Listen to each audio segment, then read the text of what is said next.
Hi అండి, ఎంతో రుచిగా ఉండే కేసరి హల్వా చేయబోతున్నాను. ఎలాగో చూసేయండి. దీనికి కావాల్సిన పదార్థాలు: 1 కప్పు పంచదార, అరకప్పు కార్న్ఫ్లోర్, కొద్దిగా బీట్రూట్ రసం, జీడిపప్పులు కొన్ని, ఇలాచీ పౌడర్, 1 హాఫ్ చెక్క, నిమ్మకాయ. స్టవ్ ఆన్ చేసుకుని ముందుగా పంచదారని వేసుకుని సేమ్ కప్పుతో వాటర్ వేసుకోవాలి.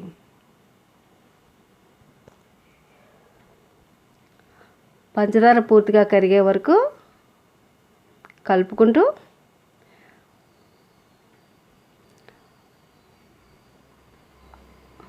అరకప్పు కార్న్ఫ్లోర్లో 1 కప్పు వరకు వాటర్ వేసుకుని ఉండలు లేకుండా బాగా కలుపుకోవాలి.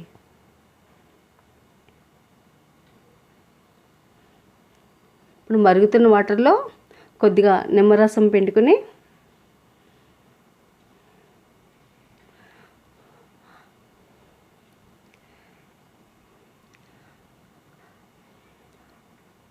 మరుగుతున్న వాటర్లో పిండిని వేసుకుంటూ కలుపుకోవాలి.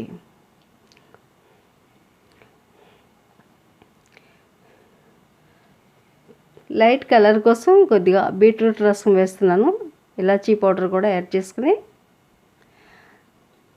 మీరు ఫుడ్ కలర్ కావాలనుకుంటే ఎరుపు రంగు కానీ పసుపు రంగు కానీ వేసుకున్నట్లయితే థంబ్నెయిల్లో చూపించిన విధంగా మంచి కలర్ వస్తుందండి. నేను అలాంటి ఫుడ్ కలర్స్ ఏమీ వాడటం లేదు.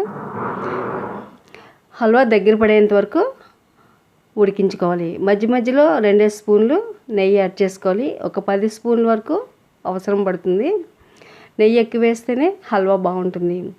ఇంకా కావాలనుకుంటే డ్రై ఫ్రూట్స్ని నెయ్యిలో వేయించుకుని మీకు నచ్చిన డ్రై ఫ్రూట్స్ని ఇలా హల్వాలో యాడ్ చేసుకోవాలి. తక్కువ పదార్థాలతో తక్కువ సమయంలో ఇలా కొత్తగా రుచికరమైన కేసరి హల్వా మీరు ట్రై చేయండి. ఈ హల్వా చాలా మెత్తగా తియ్యగా ఉంటుంది. అందరూ ఎంతో ఇష్టపడతారు. ఇలా నెయ్యి అప్పుడప్పుడు మధ్య మధ్యలో యాడ్ చేసుకుంటూ దగ్గర పడేంత వరకు ఉడికించుకోవాలి. హల్వా అయితే చాలా గట్టిగా అయినంత వరకు కుక్ చేసుకోవాలి. ఏమాత్రం లూజ్గా ఉన్న పీసులు అయితే కట్ అవ్వవు. సో చూడండి, కుక్ అవుతుంది. ఇప్పుడు దీన్ని సైడ్కి పెట్టుకుని పూర్తిగా చల్లారిన తర్వాత ఒక ప్లేట్కి నెయ్యి రాసుకుని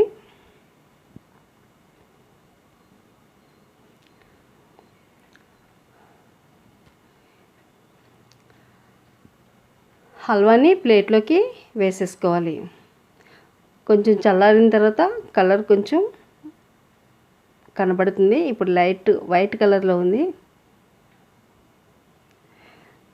పూర్తిగా చల్లారిన తర్వాత మీకు నచ్చిన సైజుల్లో పీసులుగా కట్ చేసుకోవాలి. సన్నగా కట్ చేసుకున్న జీడిపప్పుల్ని పైన అలంకరించుకుని చూడండి, ఎంతో సాఫ్ట్గా ఉండే కేసరి హల్వా చాలా చాలా బాగుంటుంది. అందరూ చాలా ఇష్టపడతారు. మీరు ట్రై చేసి ఎలా వచ్చిందో కామెంట్ చేయండి. ఈ వీడియో నచ్చినట్లయితే like, share and subscribe. Thank you for watching.